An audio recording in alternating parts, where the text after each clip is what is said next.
ici, on est chez Thales 6. Thales 6, on est un des leaders mondiaux en fait, de tout ce qui est cybersécurité et puis radiocommunication. Et on est 7000 employés sur 6 sites en France et aujourd'hui on est sur le site de Cholet. Pour Thales, c'est pas nouveau en fait l'environnement. Ça fait environ 15 ans qu'on travaille déjà pour diminuer les impacts. Et surtout, on a des objectifs de diminuer notre empreinte carbone sur l'usage de nos produits. L'objectif, c'est 7% en 2023, donc demain, et 15% en 2030. Dans la démarche éco-produire, on a fait le choix de travailler sur le produit Mistral, en fait, qui est un chiffreur de réseau pour les réseaux civils comme militaires. Et donc le but de ce chiffreur, c'est de sécuriser les communications réseau. On a présenté cette démarche à l'équipe Mistral, à l'équipe produit. On a eu un véritable écho par rapport aux engagements sociétaux que ça représente et donc ça nous a permis de définir des pistes et d'engager l'équipe dans un mouvement pour trouver des améliorations et les inscrire dans la feuille de route du produit, dans la roadmap produit.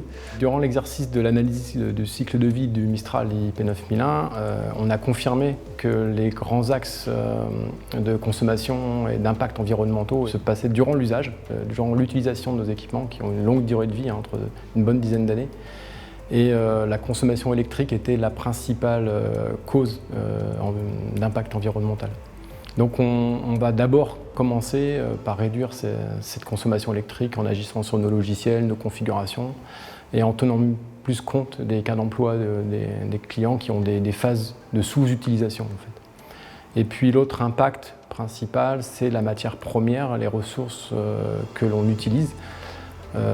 Pourrait être réduite. On l'a déjà fait par le passé en passant de la gamme Mistral VS7 à VS9, en réduisant le poids, la masse de 35%. Et on peut continuer dans cet axe-là aussi. On parle effectivement d'évolution sur 1 ou 2 ans, plutôt des évolutions techniques, logicielles, fonctionnelles. Et à court terme, très concrètement, on a mis en place des éco-gestes pour réduire la consommation au quotidien des serveurs éteints le week-end par exemple, ou encore la semaine.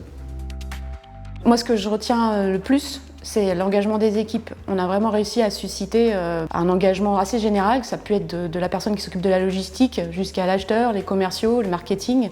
Et c'était vraiment une première pour nous d'avoir toutes ces personnes impliquées dans la démarche.